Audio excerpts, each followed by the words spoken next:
이 시간 조재임 권사님께서 예배를 위해서 기도해 주시겠습니다.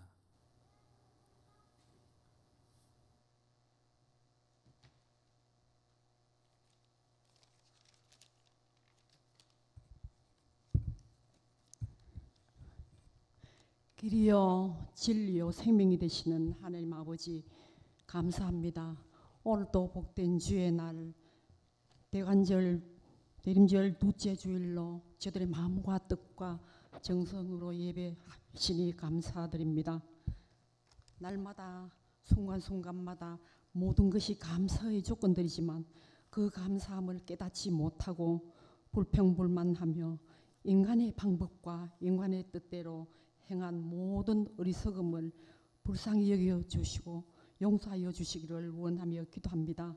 늘 말씀과 기도로 성령님의 도우심을 체험하며 기쁨의 삶을 살게 하여 주시고 흔들림 없는 신실한 믿음으로 하나님을 기쁘시게 하는 참된 성도의 삶으로 말미암아 하나님이 주시는 기쁨과 평안과 복을 누리며 살아가는 성도님들 다 되게 하여 주시기를 간절히 원하며 기도드립니다. 하나님 아버지, 이 나라 이 민족을 불쌍히 여겨 주시옵소서. 정치, 경제, 사회, 문화 모든 면에서 너무나 어려움을 겪고 있습니다. 대통령과 위정자들을 붙들어 주시고서 하나님의 말씀과 지혜로 이 나라를 이끌어 나갈 수 있도록 성령님 역사하여 주옵소서. 그래서 온 국민이 평안하고 행복하고 아름답게 살아갈 수 있는 이 나라가 되게 하여 주시길 원합니다. 여러 모양으로 고통 중에 있는 환우들을 불쌍히 여겨 주시사 하나님 치유의 손길로 어루만져 하루속히 건강을 회복하여 주셔서 하나님께 영광 돌릴 수 있도록 인도하옵소서.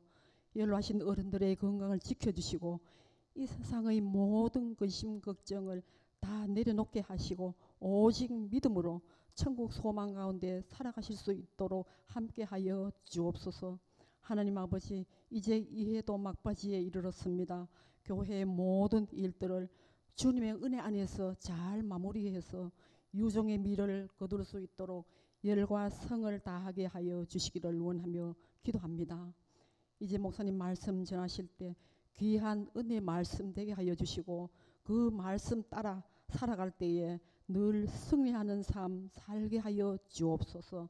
1, 2 여전도의 찬양과 합주단의 연주를 기쁘게 받아주시고 저들에겐 큰 은혜의 시간 되게 하여 주시옵소서. 보이지 않는 곳에서도 이모저모로 예배를 돕는 모든 손길들을 기억하여 주시고 한량없는 주님의 은혜가 넘치게 하여 주시길 원합니다.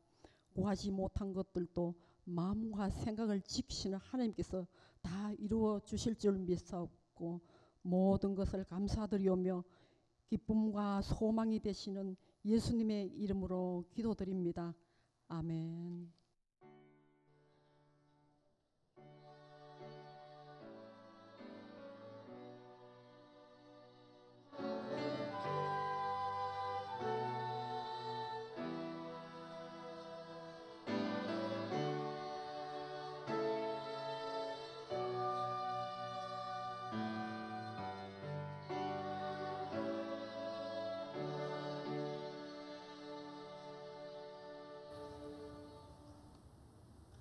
오늘 우리가 함께 나눌 하나님의 말씀은 사도행전 11장입니다. 사도행전 11장 15절부터 18절까지의 말씀, 신약성경 206면에 기록되어 있습니다.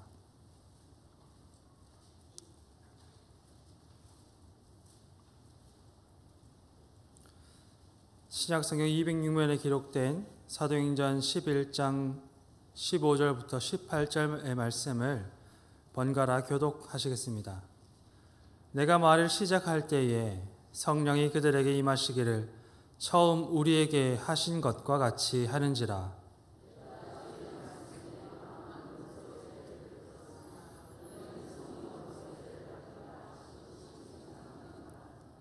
그런즉 하나님이 우리가 주 예수 그리스도를 믿을 때에 주신 것과 같은 선물을 그들에게도 주셨으니 내가 누구이기에 하나님을 능히 맡겠느냐 하더라. 그들이 이 말을 듣고 잠잠하여 하나님께 영광을 돌려 이르되 그러면 하나님께서 이방인에게도 생명 얻는 회개를 주셨도다 하니라. 아멘. 이 시간에 1, 2요 전도회의 특송과 합주단의 합주가 있겠습니다.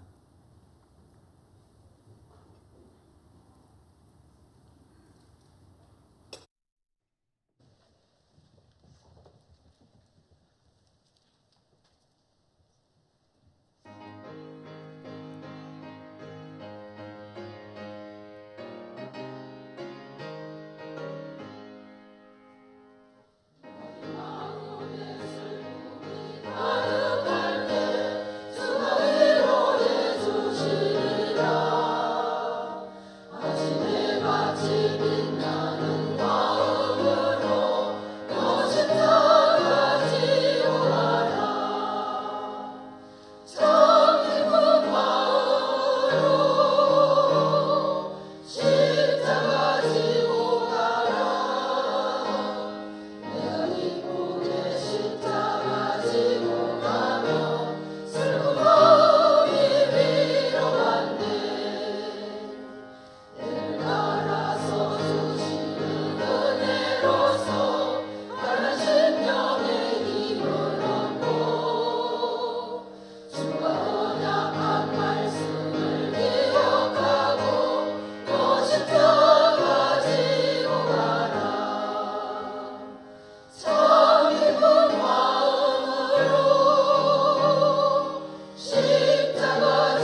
여전도의 회원님들의 그 찬양 소리가 굉장히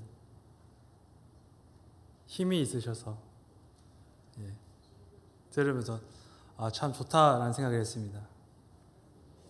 점심을 든든히 드신 것 같습니다. 제가 요즘 새롭게 배우는 것이 하나 있습니다.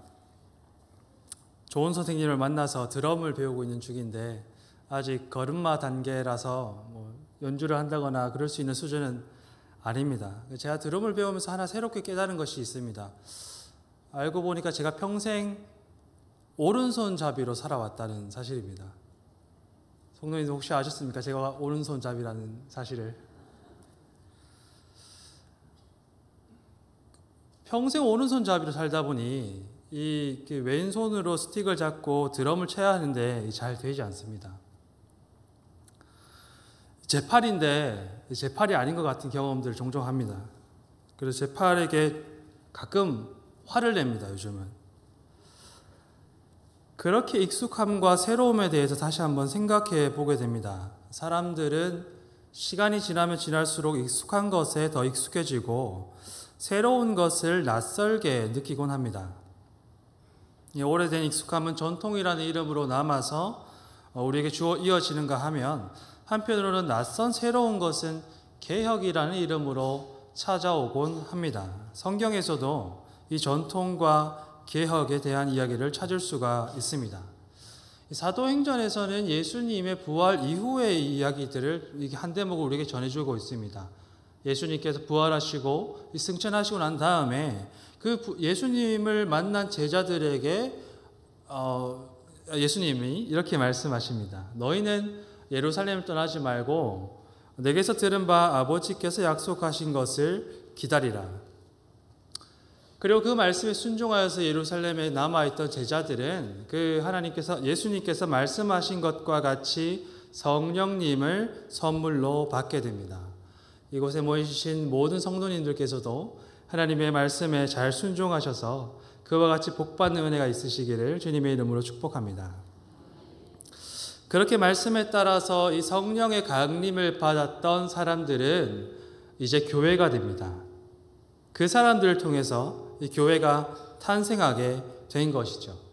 이 갓 태어난 교회는 이전에는 볼 수 없었던 이 낯설지만 새로운 공동체였습니다. 교회는 진보적이고 개혁적인 믿음을 가진 사람들이었습니다. 한번 그 장면을 좀 상상해 보시면 좋을 것 같습니다. 교회가 되었던 사람들은 누구였을까요? 그들은 어떤 말을 사용하고 어떤 피부색을 가지고 있으면서 그들의 눈동자의 색깔은 어떠했을까요? 누가 과연 성령을 받아 교회가 되었을까요? 처음으로 교회가 되었던 사람들은 유대인들이었습니다. 아브라함 때부터 이어진 전통을 따라서 여호와 한 분만을 예배하며 토라, 이 율법을 하나님의 말씀으로 고백하는 믿음을 가진 사람들, 그들이 교회가 되었습니다. 이 교회가 된 첫 사람들, 이 유대인들의 신앙 전통에 따르면 메시아는 왕의 모습으로 찾아옵니다. 왕의 모습으로. 낮은 자리, 이 주목받지 못하는 시골 촌동네는 왕이 찾아오시는 곳으로 적합하지 않다고 믿었습니다. 이것이 유대인들이 가지고 있던 전통적인 신앙의 내용이었습니다. 그래서 이 전통을 잘 준수하는 유대인 중에 한 사람은 제자들을 만나서 이런 이야기를 나눕니다. 어디 나사렛에서 선한 것이 날 수 있겠는가? 그런데 그 설마하던 일이 일어납니다. 그리고 성령을 받고 교회가 된 유대인의 무리는 그 나사렛에서 오신 초라한 행색의 선지자를 하나님의 그리스도로 고백하고 믿게 됩니다. 유대인들은 전통 안에 있었지만 그 전통을 딛고 새로운 돌파구를 찾습니다. 새로운 돌파구를 찾았던 그 사람들이 교회의 시작이 됩니다. 교회는 새 믿음으로 거듭난 사람들이지만 그럼에도 여전히 전통적이고 보수적인 성격을 가지고 있었습니다. 왜냐하면 그들이 유대인이었기 때문입니다. 유대인들에게는 마치 DNA처럼 이게 몸에 새겨진 것과 같은 믿음이 한 가지 있었습니다. 그것은 바로 유대 중심주의라고 부를 수 있는 믿음입니다. 유대인들에게 있어서 이 세상은 하나님께서 우리 유대인들을 구원하시기 위한 무대로 여겨졌습니다. 이 무대 위에서 유대인이 아닌 이방인들은 그저 조연에 불과합니다. 때로 이 주변 민족들, 유대인이 아닌 이방 민족들은 때로 악역으로 무대에 등장하는가 하면 어떤 이들 같은 경우에는 눈에 띄지 않고 그냥 스쳐 지나가는 엑스트라 정도로 여겨지기도 했습니다. 이것이 유대인들이 가지고 있던 믿음, 유대 전통주의였습니다. 유대인들에게서 시작된 교회는 그런 부분에 있어서 여전히 보수적이었으며 전통을 고수하는 사람들이라고 말할 수 있습니다. 그 생각과 믿음이 교회에게 여전히 익숙했기 때문입니다. 교회는 익숙한 대로 생각하고 익숙한 대로 믿고 익숙한 대로 행동했습니다. 익숙한 대로 반응했죠. 유대인 중심으로 하나님의 말씀을 묵상을 하고 유대인 중심으로 하나님을 향해서 기도했습니다. 하나님께서 열어주신 이 구원의 문이 유대인들에게만 열려 있고 이방인들을 향하여서는 닫혀져 있다고 믿었습니다. 교회의 이런 모습을 잘 보여주는 대목 중 하나가 우리가 흔히 잘 알고 있는 가나안 여인 혹은 수로보니게 여인에 관한 이야기입니다. 하나밖에 없는 딸이 귀신에 들려서 이 절박한 처지에 있는 이 이방인 여인이 하루는 예수님께 찾아와서 나를 좀 도와달라고 요청합니다. 그때 그녀가 들은 대답은 자녀의 떡을 취하여 개들에게 던짐이 마땅하지 않다. 유대인들이 가지고 있던 유대 중심주의를 잘 보여주는 대목입니다. 그런데 만일 교회가 정말 그들의 믿음대로 그런 교회였더라면 어떤 일들이 일어났을까요? 처음 유대인들에게서 시작된 교회가 그들에게 익숙한 생각과 믿음과 감정과 반응을 그대로 고수했더라면, 그래서 교회의 문은 여전히 유대인들에게만 좁게 열린 채 다른 사람들을 향해서는 굳게 닫힌 문을 유지하고 있었더라면, 문을 굳게 걸어 잠그고 안에서 꽉 붙잡고 있었더라면 어떤 일이 일어났을까요? 만일 교회가 그들의 믿음대로 그렇게 지속되었더라면 저와 여러분이 이곳에서 앉아서 예배하는 일은 일어나지 않았을 것입니다. 예수께서 부활하신 후에 예루살렘에 성령이 강림하시던 곳 중심에 있었던 이 베드로라는 사람도 역시 그런 사람 중 하나였습니다. 그는 유대 전통 중에 탄생한 공동체의 지도자였지만 여전히 유대인으로서 생각하고 믿고 느끼며 행동하는 사람이었습니다. 지금껏 평생 살아오던 모습대로, 평생 익숙한 믿음대로 계속해서 살아가던 사람들 중 하나였던 것입니다. 그런데 성령을 받은 후에 교회가 되어서 기도하던 베드로가 한 가지 환상을 목격하게 됩니다. 하늘이 열려서 이제 그릇이 내려오게 되는데 베드로가 바라보았던 그 그릇에 보니 그가 가지고 있던 믿음의 전통에서 온갖 부정하다고 여기는 것들이 가득 담겨져 있었습니다. 아마 상상하기로 그 환상을 보고 그 환상 중에 있는 그릇에 담긴 음식을 보았던 베드로의 감정이 이런 것이 아니었을까 하고 상상해 봅니다. 아, 싫다. 누가 좀 치워줬으면 좋겠다. 그때 음성이 들려옵니다. 베드로야, 일어나 잡아 먹으라. 베드로는 유대인으로서 자신의 신앙 전통에 충실하며 신실한 믿음으로 그 음성을 향하여서 이렇게 대답합니다. 안 됩니다, 주님. 속되고 더러운 것을 먹을 수가 없습니다.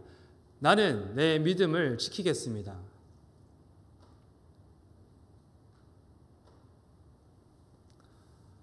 성도님들은 이런 고백을 하나님께 드린다면 어떤 대답을 기대하십니까?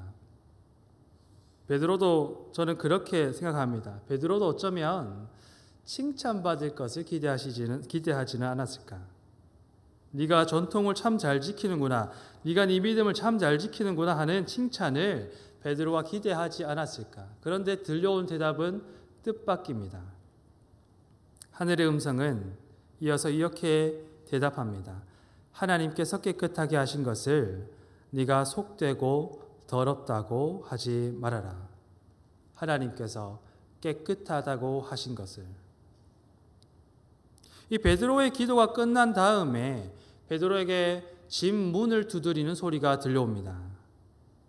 자신이 여전히 믿고 있는 이 유대인들의 신앙 전통에 부정하다라고 평가받는 이방인 백부장 고넬료가 보낸 사람.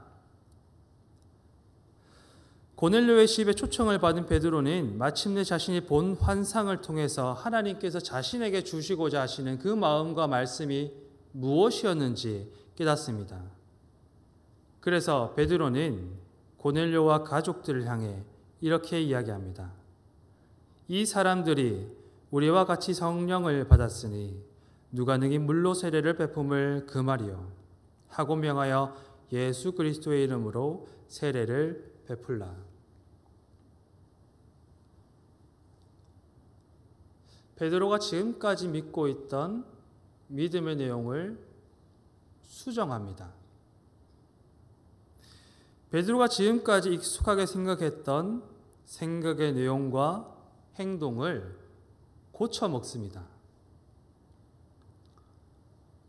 그렇게 되자 사실 문제가 조금 더 복잡해집니다.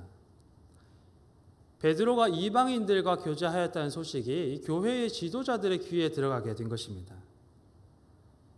베드로는 곧 소환당하여서 신문을 받습니다. 과연 베드로가 교리를 위반하였는가? 과연 베드로가 이단의 행위를 하였는가? 교회 지도자들은 베드로를 앞에 두고서 몇 가지의 질문을 던집니다. 그러나 베드로가 그 자리에서 고백하고 증언할 수 있는 것은 단 한 가지뿐입니다. 하나님의 뜻, 성령이 그들에게 임하시기를 처음 우리에게 하신 것과 같이 하셨습니다. 그때 나는 주님의 말씀이 떠올랐습니다. 너희는 성령으로 세례를 받으리라 하신 그 말씀 말입니다. 하나님께서 우리가 주님 예수 그리스도를 믿을 때에 주신 것과 같은 선물을 그들에게도 주셨습니다. 교회의 지도자들이여, 그러니 내가 누구이기에 하나님을 맡겠습니까? 내가 누구이기에 하나님을 맡겠습니까? 성도 여러분, 교회는 무엇일까요? 우리는 이 질문에 저마다 많은 대답들을 할 수 있을 것이라고 생각합니다. 그러나 성경이 전해주는 교회에 관한 가장 아름답고도 본질적인 상징은 교회가 그리스도의 몸이라는 사실입니다. 특히 사도 바울이 교회를 두고 주님의 몸이라는 표현을 자주 사용하며 우리에게 주님의 말씀을 전해줍니다. 한스 퀸이라는 신학자는 교회의 모습을 두고서 우리에게 이런 이야기를 전해줍니다. 교회는 하나이다. 또 따라서 하나라야 한다. 그러나 신약 성경은 그리스도의 교회가 획일성의 교회가 아니라고 증언한다. 예배는 다양하다. 신학도 다양하다. 교회 질서도 다양하다. 이런 의미에서 교회는 다른 교회들이다. 교회의 하나됨은 서로 다름을 전제로 한다. 다름과 다양성 때문에 반드시 싸움과 적의와 분열이 일어나는 것은 결코 아니다. 사랑과 평화를 위하여 경우에 따라 어떤 개성과 특성을 버릴 수도 있고 서로 좀 양보할 수도 있는 것이다. 모두가 같은 하나님, 주님, 성령과 같은 신앙을 가지려고 하고 제각기 고유한 하나님, 주님, 성령과 신앙을 가지려 하지 않는 한 만사 형통이다. 성도님, 성도 여러분, 교회는 그리스도의 몸입니다. 교회는 그리스도의 몸이어서 손이 있는가 하면 발이 있고 눈이 있는가 하면 귀가 있습니다. 교회는 어쩔 수 없이 서로 달리 생각하고 달리 행동하고 달리 느끼는 사람들이 모여서 한 몸을 이루어 갑니다. 그러나 많은 교회가 나의 익숙함과 나의 닮음을 옳다 주장하며 문을 굳게 걸어 잠그는 모습을 우리는 쉽게 목격합니다. 내게 익숙한 생각, 내게 익숙한 믿음, 내게 익숙한 행동, 내게 익숙한 반응을 주장하며 비슷한 사람들끼리 모여서 참된 교회를 주장합니다. 손은 손끼리 모이고 발은 발끼리 모여서 손은 발더러 틀렸다고 말하고 발은 손더러 틀렸다고 하는 일이 오늘날 교회에도 비일비재하게 목격됩니다. 처음 예루살렘에 탄생했던 유대인들만의 교회처럼 성도 여러분, 하나님은 어떤 분이십니까? 이 교회의 머리 되시고 교회의 주인 되신 하나님은 어떤 분이십니까? 하나님은 교회의 문을 여시는 분이십니다. 교회가 스스로 걸어 잠근 문을 여시고 그 높아진 담장을 허무시는 분. 그러나 우리는 어떻습니까? 우리는 문을 여는 사람들입니까? 아니면 걸어 잠근 문들을 더욱더 꼭꼭 부여잡고 있는 사람들입니까? 우리의 믿음, 우리의 생각, 우리의 감정과 우리의 태도가 내 믿음이 맞고 내 생각이 맞고 내 감정이 옳고 내 태도가 곧 하나님의 뜻이라는 주장이 문을 열고 계시는 성령의 장애가 되고 있지는 않습니까? 오늘 이 사도 베드로와 교회 지도자들의 반응이 우리의 삶과 신앙의 도전이 될 수 있기를 소망합니다. 18절의 말씀입니다. 그들은 이 말을 듣고 잠잠하게 숙고하다 하나님께 영광을 돌렸습니다. 하나님께서 이방인에게도 생명 얻는 회개를 주셨습니다. 하고 말입니다. 성도 여러분, 이것이 회개입니다. 하나님께서는 생명 얻는 회개를 이방인들에게 주셨을 뿐만 아니라 오늘 베드로와 교회 지도자들에게도 주셨습니다. 예루살렘 교회의 지도자들은 지금까지 견고하게 지켜오던 내 믿음, 내 생각, 내 감정, 내 태도를 돌이킵니다. 그리고 하나님의 생각과 감정과 태도에 내 것을 돌이켜서 고정시키는 모습을 우리에게 보여주고 있습니다. 하나님께서는 이방인에게 생명 얻는 회개를 주시지만 이미 믿고 있던 그들에게도 생명 얻는 회개로 하나님께 돌이키는 은혜를 주십니다. 내 익숙함을 따라서 문을 걸어 잠그는 생각과 믿음과 감정과 태도에서 돌이켜 문을 여시는 하나님의 뜻에 나를 고정시키는 것. 이것이 사도 베드로가 보여주고 교회 지도자들이 결단하였던 회개입니다. 예천교회의 모든 성도님들께도 이 회개하는 은혜가 있기를 주님의 이름으로 축복합니다. 하나님의 교회의 문을 걸어 잠그고 있는 것이 어쩌면 나 자신이 되고 있지 않은지 우리가 살펴보고 이 굳은 믿음과 생각, 마음과 태도를 하나님께로 돌이키실 수 있기를 간절히 기도합니다.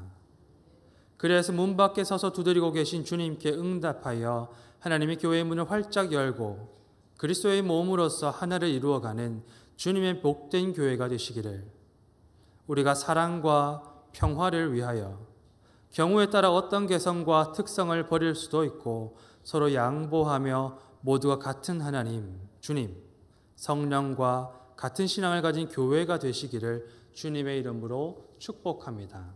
함께 기도하시겠습니다. 하나님, 우리에게 은혜를 베풀어 주십시오. 다른 것 아니라 내 것을 고집하는, 내 익숙함을 고집하는 이 믿음에서 돌이켜 하나님 뜻에 내 생각과 마음과 감정과 태도를 고정시키는 회개하는 은혜를 허락하여 주십시오. 그리하여 교회의 문을 여시는 하나님께 응답하여 우리가 서로 손을 내밀고 서로 다름을 인정하고 서로 용서하고 자비와 긍휼을 베풀어서 온전한 그리스도의 하나된 몸이 되어가는 복된 교회 될 수 있도록 오늘 우리에게 회개하는 은혜 허락하여 주십시오. 감사드리며 예수님의 이름으로 기도드렸습니다. 아멘.